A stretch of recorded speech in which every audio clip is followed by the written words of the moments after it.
side of things, this Saturday night, UFC Fight Night, Krylov versus Spann, going down at the UFC Apex in Las Vegas, Nevada. Before we get to, I believe we're going to talk about 4 or 5 fights on the main card. 4, we said. Yeah, 4. Any other fights or fighters that you guys want to spotlight? You can take it first. Yeah, I'll just go with a couple real quick. Jordan Leavitt is in this fight. Recently was a victim of the Patty Pimblett teabagging incident. However, Jordan Leavitt is still a decent fighter. He's actually really good. He's got really good skills. Very high level on the ground.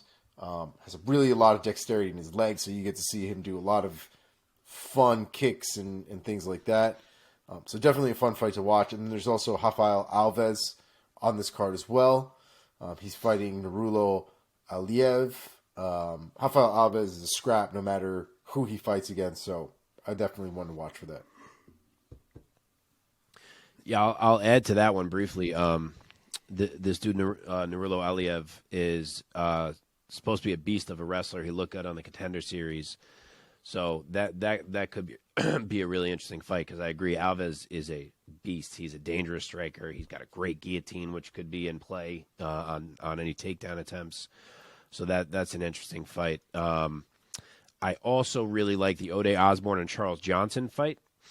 Ode's a fast, dangerous dude, but I like Charles Johnson. He's impressed me. Obviously, he lost his debut. He had a tough matchup to Muhammad Makayev, but he's looked good since.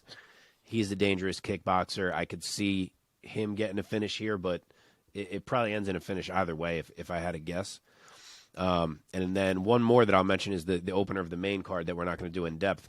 But that's another one where if you're looking for a knockout, I would turn that one on. Johan Linus against Mike Malott. Those boys both hit hard as shit. It probably is going to end with Linus in round 1 or Malott in round 2 or beyond. But that'll probably be some big bombs landing there. Yeah, man. All right, let's get to it.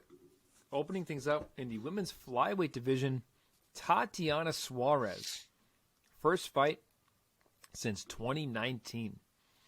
Taking on Montana De La Rosa. Tatiana Suarez, a 32-year-old out of Covina, California. 8-0 as a pro. 2 knockouts, 3 subs. Coming off of a win, like I said, back in June of 2019 over Nina Muniz. Her opponent this Saturday night, and Suarez is 5-0 in the UFC. Montana De La Rosa, the 28-year-old out of Helena, Montana, 12-7 as a pro, 1 draw, 8 wins coming by way of submission. She's looking to hop back in the win column after a decision loss to Macy Barber back in April.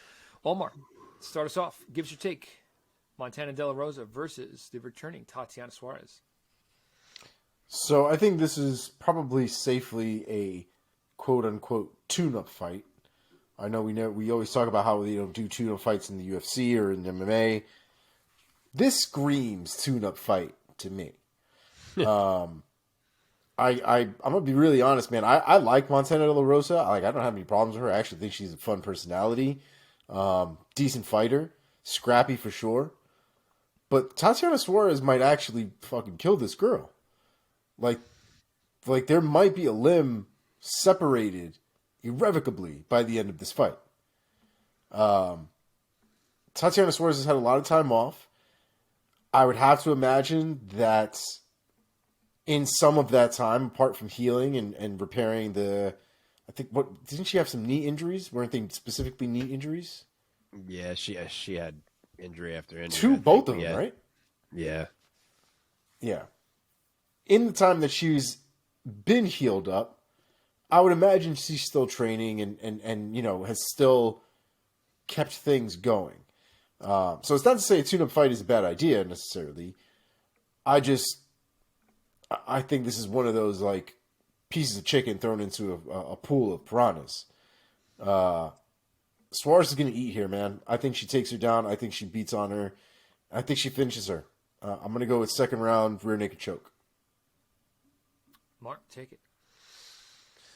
All right, so the favorite here is Tatiana Suarez, minus 800. Montana De La Rosa is Shit. plus 550. Look, if Tatiana Suarez is anything close to the same Tatiana Suarez, she is going to bully Montana De La Rosa in this fight. I do think minus 800 is aggressive for a girl who hasn't fought in almost 4 years, coming off like multiple injuries. And De La Rosa is capable on the ground. She can be slick. We've seen it from her before. But I don't think that really applies with Tatiana Suarez on top of you. Suarez is up a weight class now, so the size advantage that she had as a strawweight, which was significant, is not going to be what it used to be. She is 2 inches shorter. She has a 2-inch shorter reach. But at least in this particular matchup, I don't think Montana has the physicality. I can't speak tonight. The physicality to deter Suarez from the game that she wants to play. We just saw Macy Barber kind of able to bully Montana De La Rosa. I don't think it should be much of a problem for Suarez.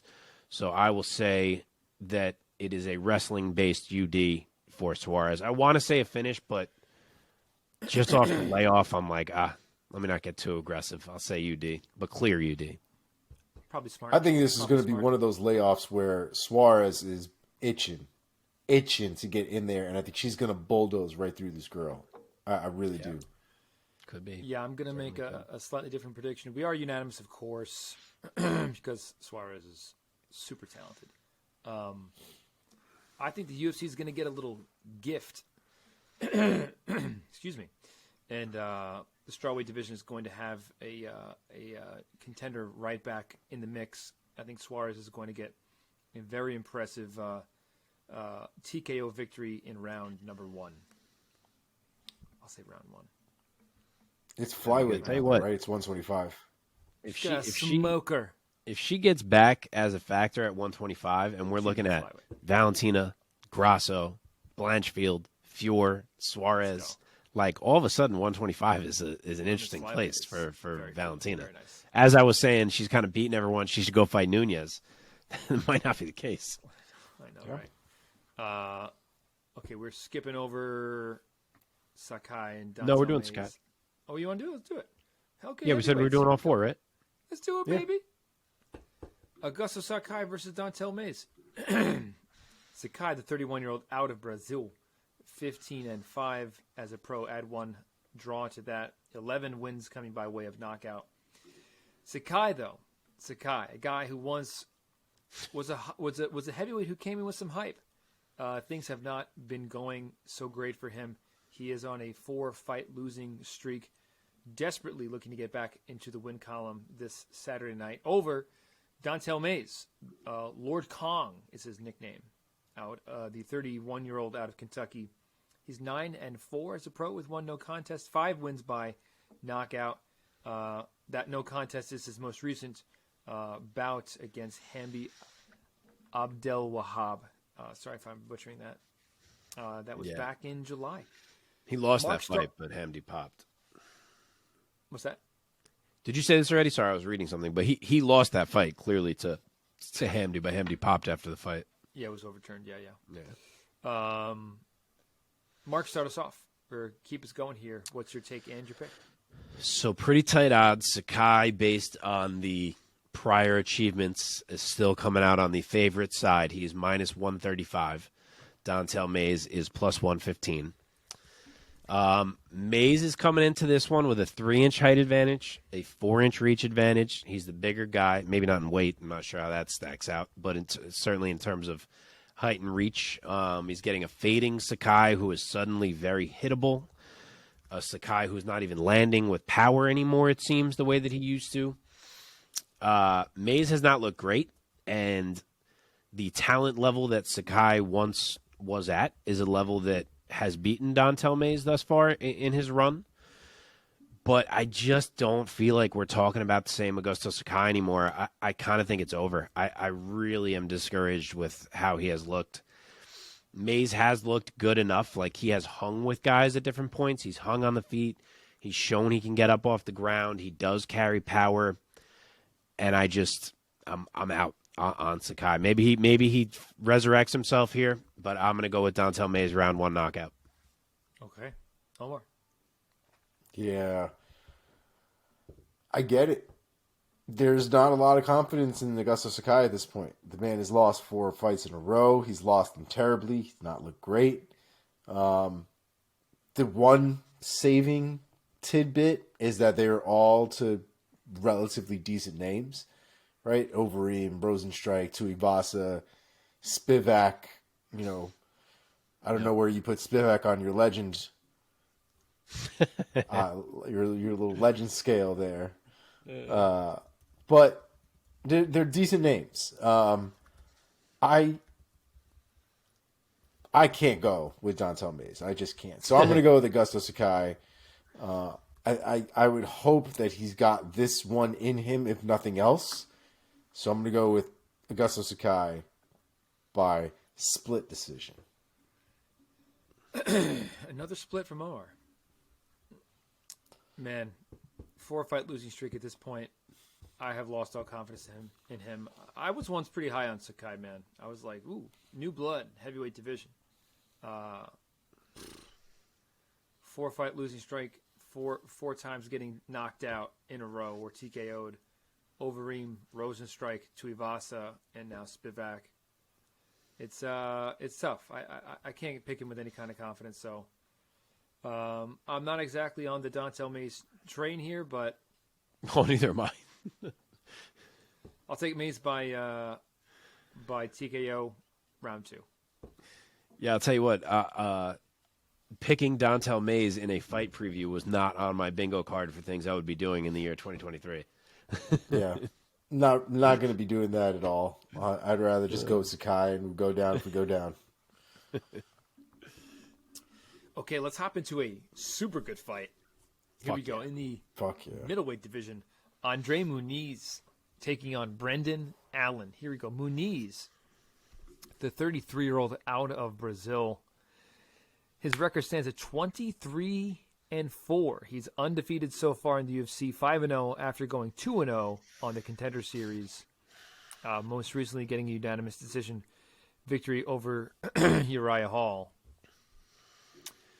And across from him is going to be Brendan All-In Allen, the 27-year-old out of Milwaukee, Wisconsin. 20-5 as a pro. 11 wins coming by way of submission. Add 5 knockouts to that. He is riding a 3-fight win streak coming into this Saturday night. Most recently, a rear naked choke against Krzysztof Jotko. Omar, start us off. Give us your pick and your overall assessment of this big middleweight fight between Muniz and Allen. This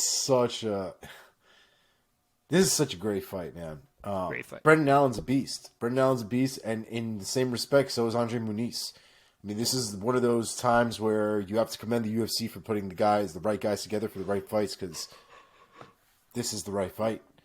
Both of them have very decent resumes. Muniz has a couple of names on here that, in Jacare and Uriah Hall, that I think are very big quality wins. No shade to Eric Anders, but this is how this falls. And Brendan Allen also, to the same respect, has a couple of names on his list as well. Tom Breeze I hold to a pretty good regard. Kevin Holland is also on his hit list. We just talked about Krzysztof Jotko as well. Punahele Soriano. He's got a lot of good names on this list, and he's fought a lot in the UFC. Has been relatively consistent. Cannot get past the crazy kids from the Sean Strickland camp, but that is what it is for right now. I think both of them present very interesting problems between one another, but I do think Andre Muniz has more tools than Brendan Allen does, and I mean maybe a tool more. I think he'll be able to turn those corners a little bit faster. I think he'll be able to make those connections in those very small windows of time a lot faster than Brendan Allen will. And I think he'll capitalize on things more than Brendan Allen will be able to. So I'm going to go with Andre Muniz. I do think this fight gets a little crazy, and eventually Muniz does catch him. So I'm going to go with a round 3 rear naked choke. Okay, Mark. Okay, I too love this fight. Andre Muniz is a decent favorite. He's minus 225. Brendan Allen is wow. plus 185. 3-inch reach advantage for Muniz. Is it Muniz or Muniz? I feel like he hasn't fought in so long. I already forgot what it is. I thought it was Muniz. All right, I'm going with that. So yeah, 3-inch reach advantage for him. They're the same height. I love Brendan Allen. You guys know that. Always have. Always thought that he was a guy who deserved more credit than he has gotten. He's been getting it lately. Obviously, he's in a big fight here. I love him often because of how well-rounded his game is. So, like, when he is fighting the striker, he's good enough there, and then he can work in the wrestling and work in the grappling and catch guys. When he's fighting the wrestler, his defensive wrestling is good enough that he can counter that game and kind of land some strikes and maybe present some tricky grappling if he needs to. Fighting the elite grappler, I don't know that he matches up as well as those other two types because his striking is not anything amazing that he can fully lean on that. And I think even playing on the ground with Muniz is just really risky. So it's like the one type of matchup where I don't know that I can go with him here. Of course, he could try to play this smart and just make it a striking match and stuff any takedowns Muniz tries. Muniz is not any incredible takedown artist. So stuff them, edge it out, keep the distance, keep striking. Like I'm sure that is in the cards. And Muniz can strike well enough, but Allen could potentially outstrike him. I just don't know if he can do that. Like we've talked about this before. There are guys who are so wired to fight in a well-rounded way that they struggle to be like, I'm not going to engage at all, and I'm just going to try to play like an outside striking game. And I kind of feel like Brendan Allen is one of those guys that it's going to be hard for him to fight that way for 15 whole minutes. What is giving me pause a bit, so based off that, I want to say Muniz. What gives me pause a bit is that Uriah Hall did okay against Muniz. Like he got on top. Maybe Muniz was a bit off in that fight. I do think he looked kind of less than his normal self. But if Hall can do that, Allen could do that in a more dangerous fashion than Hall can. So thinking about that, I want to go Hall, but I don't know. I feel like there's going to be some type of exchange that he ends up in that he shouldn't end up in, and he's going to get caught. So I'm going to say round 2 submission win for Andre Muniz. Wow. And Omar, what was your result that you said? I think he said round 3 for Muniz. Yeah, I said rear naked choke. I was trying to remember the round, but I'll take round 3. Yeah, Muniz is so good. But man, I think this is going to be a close fight, man. Brendan Allen is no joke either. I will play devil's advocate here, and I will say that Brendan Allen is going to win a unanimous decision across 3 rounds. I think he's going to get a 29-28 over Andre Muniz. Like it. Tough one though. He's good, man. He's got good kicks. He goes to the body well. Like if he could limit the grappling, he could absolutely do this. Yeah, we'll see. Watch him just go out and freaking body Muniz on the ground or something. That'd be wild. That'd be cool. Okay, main event time. Nikita Krylov taking on Ryan Spann. Krylov, the minor, the 30-year-old, also the minor meaning one who works in a mine, not a teenager. The 30-year-old out of Ukraine, 29-9 as a pro, 12 knockouts, 15 submission victories on his record. Only 2 of his 29 wins have gone the distance. Despite a seemingly dominant record, he's had his ups and downs in the UFC in his 8 fights. He is 4-4 so far in the UFC, but he is riding a 2-fight win streak over Alexander Gustafsson and Volkan Ozdemir. So a couple of big names that he's notched on his belt now. Krylov's 10-7 in the UFC. I think you missed some fights there, pal. Oh, really? Yeah. He had a run in between he was out of the Second UFC stint? and then came back. Oh, he left at one point. Maybe you're looking at second stint. That's what it is. Man, I usually try to look for that, but He went and fought in Russia for a little bit. Yeah. I must have missed this. I just know because I have my rankings up, and I see that he's 10-7. Okay. Well, he's 4-4 in this stint. Fair. In his current stint, I'll which is allow it. also saying something. Standing across from him is going to be Ryan Superman Spann, 31-year-old out of Beaumont, Texas. He's 21-7 as a pro, 6 knockouts, 12 subs on his record, and he's riding a back-to-back win streak over Ion Cutelaba and Dominic Reyes, who he finished with a half jab, which was crazy, which I think said a little bit more about Reyes than it did about Spann. I hate to say it because I like Reyes a lot. Anyway, Ryan Spann taking on Krylov. Mark, start us off. All right, I really like this main event. Funny enough, it has the same exact odds as the Bellator main event. The favorite, Krylov, is -170. The underdog, Spann, is +140. And I just want to take a second to point out that Nikita Krylov is the number 6 light heavyweight in the UFC right now. This dude has worked his way up there. I mean, it helped that Glover retired and things like that, but him being at 6 is pretty high. So, yeah, this is a big one. The size is going to go to Spann. He's got a 2-inch height and 4-inch reach advantage on Krylov. Spann has looked really good lately, as you said. He looks like he's putting it together. He's always, shown his promise, but he's had some hiccups in there.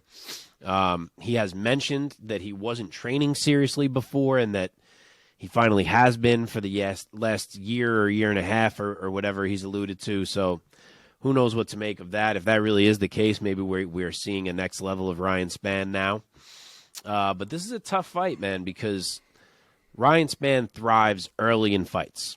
And Nikita Krylov is a very hard dude to finish, as he showed in the Volkan Ozdemir fight. My man got yoked in round 1 multiple times and just proceeded to not care and then win the whole rest of the fight.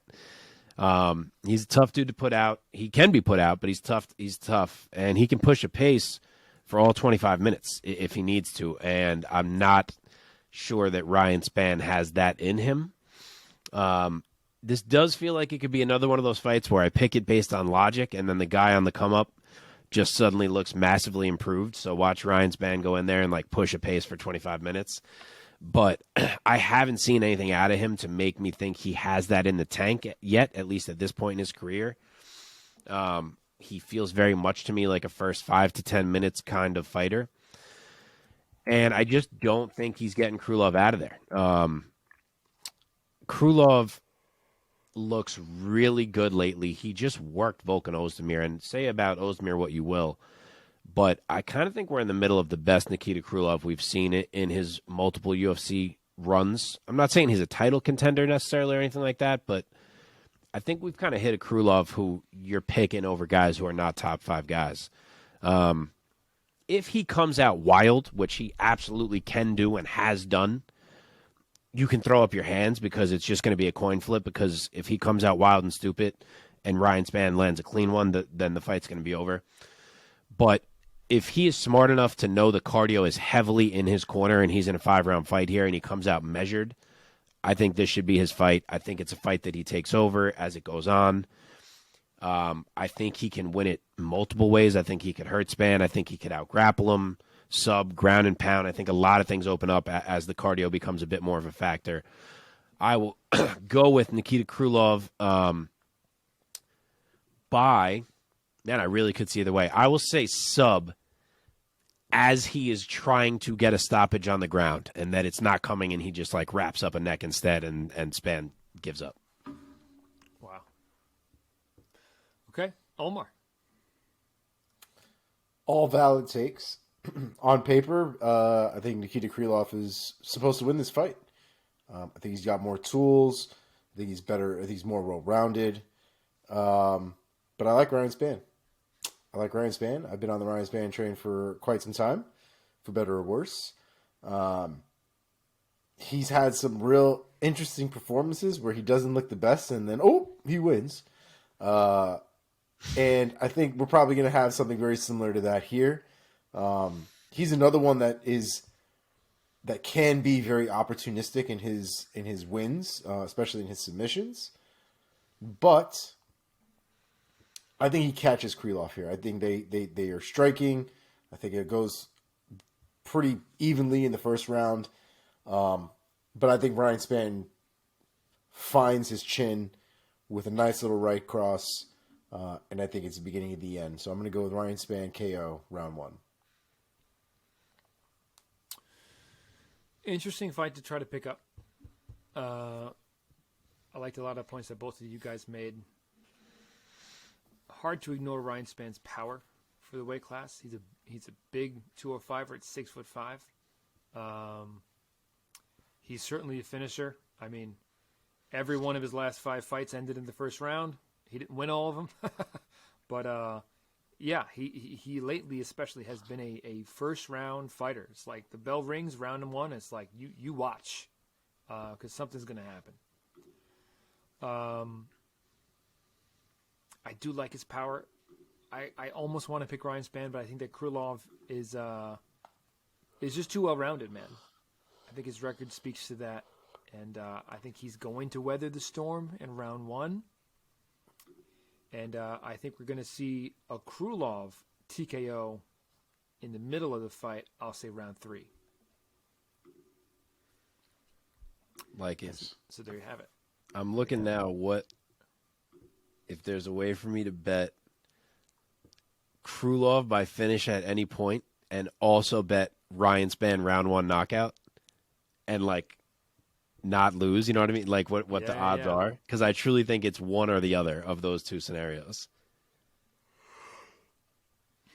I'm curious, but I'm not up to it yet. So you can feel. Oh, actually, no. Here I am on it.